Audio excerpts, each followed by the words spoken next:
Lilia sighed heavily, looking at the unpleasant drizzle outside the window. And that was the end of July, which should be, if not hot, at least clear and sunny. The girl turned around to look at the round wall clock. The arrows were inexorably approaching 6 in the morning, which meant it was time to leave the house to catch the bus.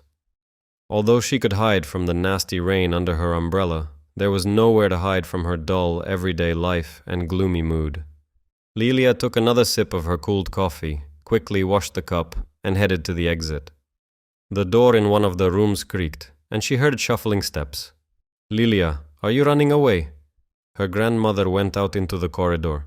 The old lady squinted from the bright light, wrapping herself in a robe decorated with blue flowers. Lilia gave her this robe on March 8th last year, and the flowers had already faded from numerous washes. Veronika Igorevna had been retired for a long time and was doing housework. After the accident that happened to Lilia and Grisha's parents, their grandmother immediately began to feel unwell and was often sick. "Yeah, Grandma," the girl responded from the hallway, putting on her old leatherette jacket. "Have you eaten something? Or as usual?" The old lady frowned sternly, crossing her arms over her chest and watching her granddaughter pull on her sneakers. "I ate, Grandma," the girl lied, believing that appeasing her grandmother was a white lie. "Today, we are having a wedding at the hotel. There will be a banquet for 100 people. Maybe I'll even bring some treats for you and Grisha." The old lady just waved her hand, saying don't be stupid. Veronika Igorevna was a woman of the old school. She firmly believed that everything Lilia brought into the house from work, besides wages, was theft. Lilia laughed in response and asked, "Well, the police won't come to us because of 2 sandwiches?" Lilia's grandmother only shook her head. But what if they would? In the distant past, Veronika Igorevna worked as an accountant in a kindergarten, where everything was subject to strict accountability.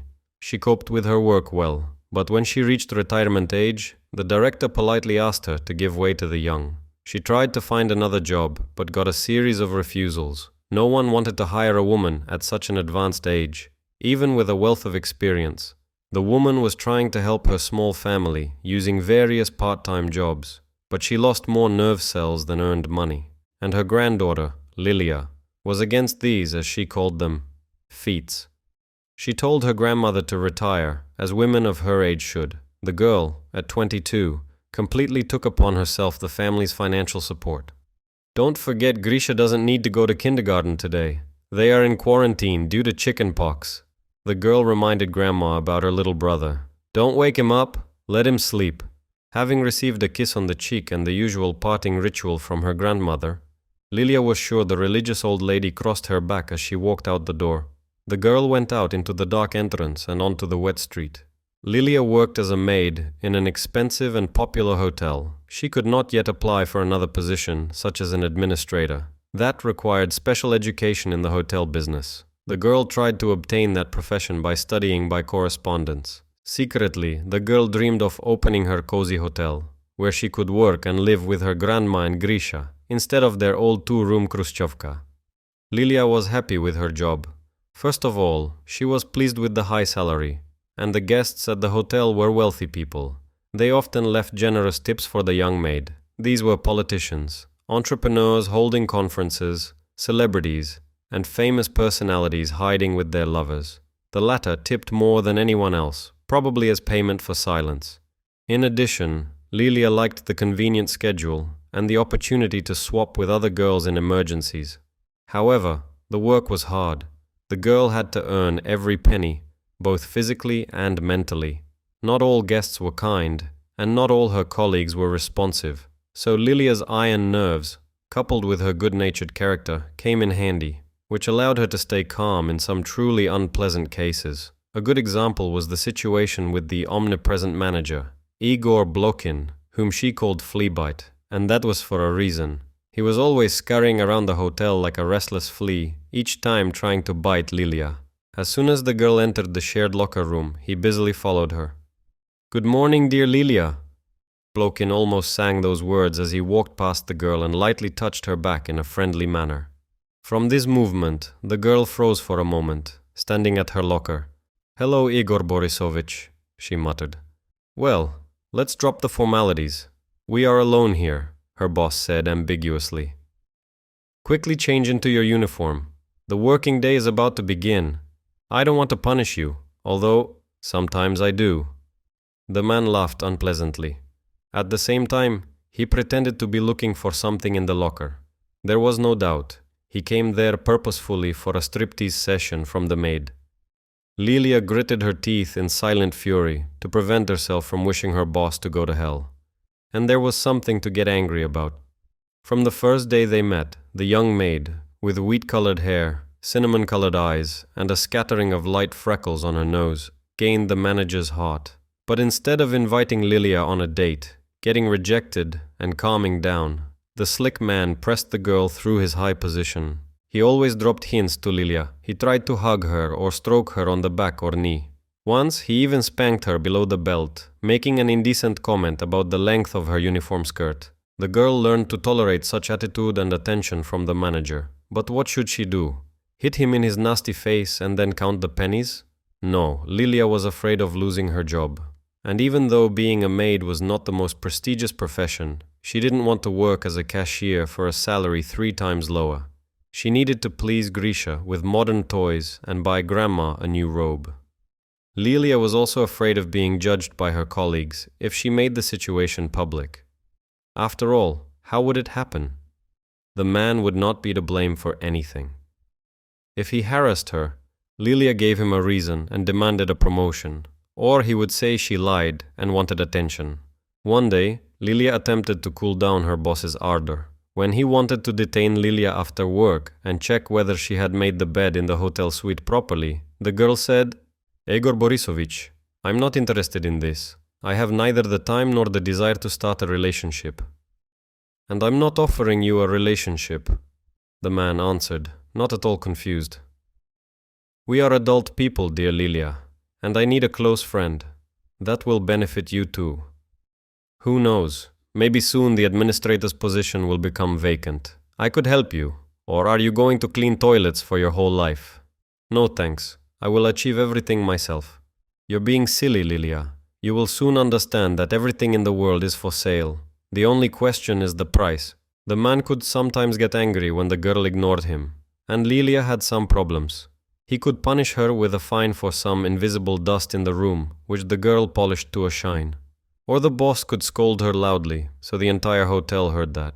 The last time, he scolded Lilia in front of all the staff for her kind attitude to the guest. He said she was flirting with him. Of course, that was not true, but it was useless to argue with the manager. Recently, Igor Blokin got into the habit of keeping track of the girl's schedule, carefully checking that she didn't leave work early or show up late, and he threatened to fire her. Fortunately, the evil manager was perhaps the only fly in the ointment, except for the heavy carts with chemicals and the need to make beds in 2 minutes, like in the army. Having quickly changed her clothes and trying to ignore that someone else's carnivorous gaze was crawling along her back like a spider, the girl rushed out of the locker room. She immediately plunged into the routine of work, during which the time flew by. Before she knew it, it was time for lunch. The food for the staff was also delicious. First course, second course, and dessert. The girl was finishing lunch when someone called her. "Lilia." Catherine from the reception was looking into the kitchen. "Will you check how the new girl cleaned the outdoor pool area? There was a party yesterday, and I have to greet a guest now. The weather is getting better.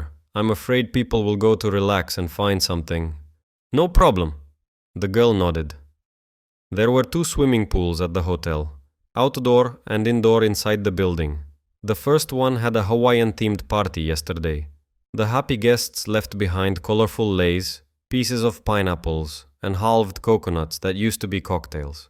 Lilia approached the pool and noticed the sun was reluctantly appearing in the sky. The weather was unpredictable in their region. The girl managed to go outside, looking for traces of fun, when she heard a strange sound. She turned in its direction when a little boy had already reached the pool edge. He was on his knees and reaching for something drifting on the water. Lilia realized the baby was interested in the Hawaiian red flower lei lying on the water. The girl rushed to the child and opened her mouth to stop him and say it was dangerous. But she did not have time. Before her eyes, the baby slid his knees along the pool and fell into it, splashing water around him. "God!" The girl screamed with a bit of hysteria when she saw the picture that frightened her so much. Without hesitation for a second, Lilia ran to the child. Having reached the edge of the pool where the boy was, she threw herself into the water. The girl could hardly pull him out of the water. Her hands were trembling, either from the weight or tension and fear. When Lilia climbed out of the water and put her ear to the child's chest, she realized with horror, he's not breathing. The girl feverishly tried to figure out what to do. She began to scream and call for help. However, only the sun and music could attract people to the pool, but not other people's screams. School lessons on helping a drowning person were like in a past life. She didn't understand what to do. Run for help? But the time was running out. The girl calmed down and, trying to stop the tears almost falling from her eyes, began to press on the boy's chest, pumping water out of his lungs. Lilia started doing artificial respiration. She forgot everything, focusing on only one thing: saving the child's life. And the miracle the girl prayed for inside herself happened. The boy began to spit out water. The child's eyes opened, clear and blue as the sky. He looked at the girl in fear. Having come to his senses, the boy began to breathe convulsively and then sobbed loudly. To her shame, Lilia also began to cry, but from joy and relief. "Please wait a little," she said through tears, hugging and trying to calm the boy. "Everything will be fine. Everything will be fine now." The baby grabbed her wet shirt with his hands, pressing himself to the girl's chest as if she were someone he knew. The ambulance called by the staff arrived quickly and took the child to intensive care. However, the terrible surprises were not over for Lilia, who had not yet recovered from the shock. "What the hell is wrong with you?" Blokin ran into the staff break room, breathing rage. Lilia shuddered in fear when she saw the manager. She was already in her clothes since the workday was over. She was drinking soothing tea prepared by Dmitri, the bartender who was Lilia's good friend. The beverage smelled of chamomile and lemon balm. "Did something happen, Igor Borisovich?" The girl blinked, clasping her fingers tighter on the white cup. "Where are you going, Fatina?" He addressed the maid by her last name, without the usual informal, "Dear Lilia." "I'm going home. The working day is over." "Do you think you cope with the work? Why am I paying you money, Lilia? Why do they reprimand me for some brat hanging around everywhere?" The girl understood the reason for her boss's anger. The upper management came to see the boss. Catherine and Inna, another maid, had already managed to report the latest gossip.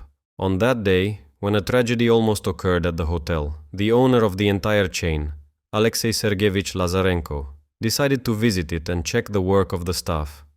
Judging by what nimble Inna managed to overhear, the man didn't like how Blokin managed his hotel.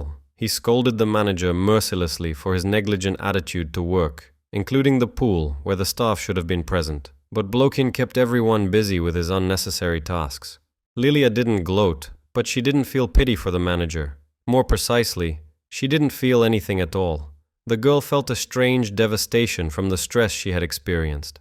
"I'm done with work," Lilia answered calmly. "And what I haven't done, the girls let me go. They will clean the rest of the third floor." "Where did you get the idea that you can give instructions?" "I couldn't cope with the work because the doctors wouldn't let me go." Lilia started making excuses, but the man did not want to listen to her. He was angry and decided to blame it all on the girl. "You know what? I'm tired of your wayward behavior," he suddenly said, hovering over the girl and making his tone lower. "I'm so tired of you that my hands are itching to sign an order for your dismissal." "For what?" The girl was indignant. "Because I saved the child." "Hush, dear Lilia." He patted the girl on the knee unpleasantly. "You know, I'll still give you one more chance." The girl irritably threw off his hand. "No thanks," she said with finality. "Are you sure?" Blokin snorted. "What if we say the boy fell because of you? After all, you were the only one there. Of course, you did a good thing by saving him, but you don't know who his father is." "Are you blackmailing me?" "Oh no, how could I? I offer you the most adequate way out of our situation. You're not a stupid girl, so you'll make the right choice, will you?" "I will." Lilia nodded decisively. She put the half-empty cup on the table. Unfortunately, the drink no longer seemed tasty. The girl stood up and looked straight into the manager's eyes. "Fire me," she threw it in his face. "I won't go to work tomorrow."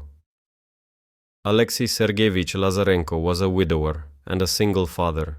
The man owned a chain of hotels, and he managed his business well. However, being the only parent was more difficult than work. Of course, he tried to give his child the best, but Yarik was a restless kid, as befits a boy of 5, and that day, the boy ran away from his nanny. "Why did you do that, son? Why did you run away from your nanny?"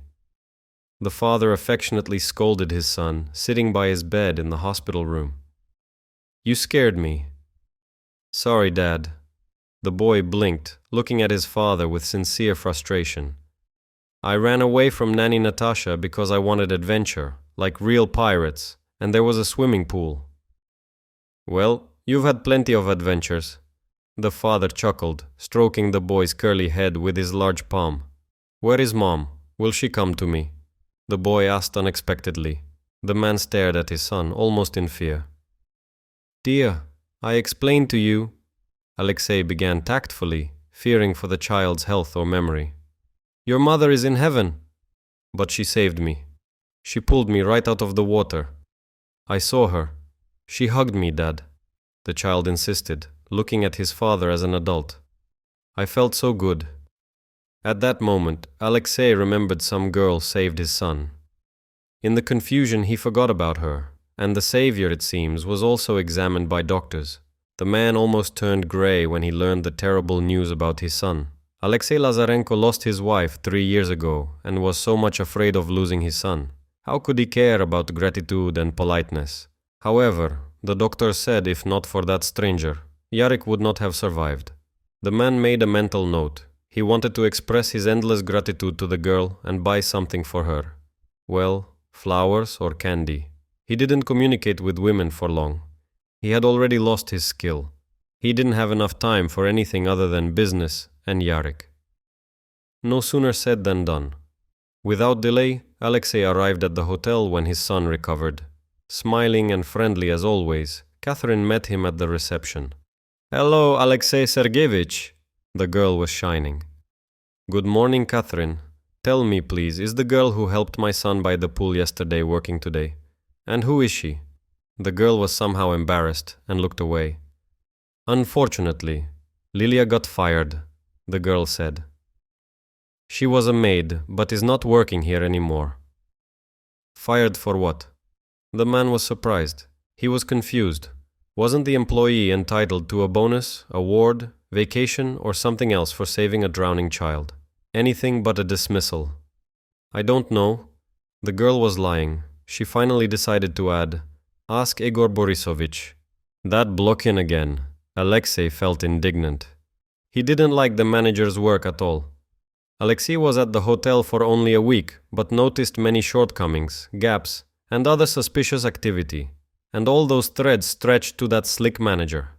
The man decided not to shoot from the hip. He asked the security post for CCTV footage. Alexei saw firsthand the courage of the girl, who seemed very young and fragile. But she saved the child. He summoned Blokhin to come in. The manager could not even answer why he fired the girl. In the end, he said it was her decision. "This girl is very eccentric." He started talking about Lilia. "She often wanted to leave. I couldn't hold her by force." Alexei knew something was wrong there. That same evening, the man took flowers and a box of expensive chocolates and went to the address indicated in the CV of the former employee. A young and beautiful girl in a blue dress opened the door. Alexei was confused when he saw her. He understood what his son meant. The girl looked subtly similar to his Sonia. "Who do you need?" the girl asked in surprise. An old lady and a little boy, the same age as his Yarik, appeared behind her. "You," Alexei answered. "Oh my God, he's come to get married." "Finally," the old lady exclaimed, throwing up her hands in joy. "Grandma." The girl blushed deeply, shushing the old lady. The man just laughed, noting that he did look like a groom in his suit and with his gentleman's set. But the main thing was the grandmother was right. Alexei and Lilia got married a year after they met. That evening, over a cup of tea, Lilia told Alexei why she refused to work at the hotel. Alexei began his investigation and found many victims. The manager got fired with cause. Lilia's dream also came true. She had her family hotel on the seashore. It was a cozy place for a relaxing holiday and a happy life that her husband gave her. But she didn't live there. She lived in a cozy house with her grandmother, younger brother, husband and little son Yarek, who immediately recognized her as his mother and Grisha as his brother. Lilia sometimes looked at her family and was amazed. They were all so close, as if they had always lived like that. After 3 years, she had to put off managing the hotel.